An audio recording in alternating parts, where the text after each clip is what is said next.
A buddy of mine sent me something that hit me right between the eyes. People aren't stuck. They're just committed to certain patterns. That line stopped me in my tracks.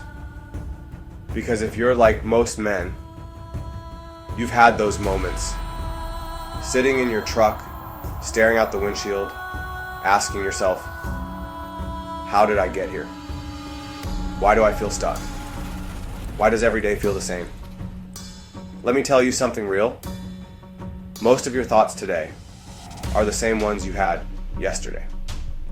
Your habits, your reactions, the way you speak to yourself, patterns, they're running the show.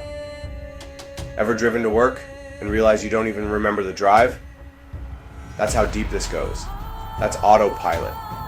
That's a life led by patterns instead of purpose. But here's the truth that changes everything. You're not stuck. You're just patterned. And patterns can be broken, rewritten, replaced. So don't overwhelm yourself trying to fix your entire life in one night. Don't fall for that trap. Pick one pattern. Just one. Maybe it's how you start your mornings. Maybe it's how you react to stress. Maybe it's the story you tell yourself about what you can't do. Change that. Then another, and another. One shift at a time. And before you know it, you're not just changing habits, you're changing your life.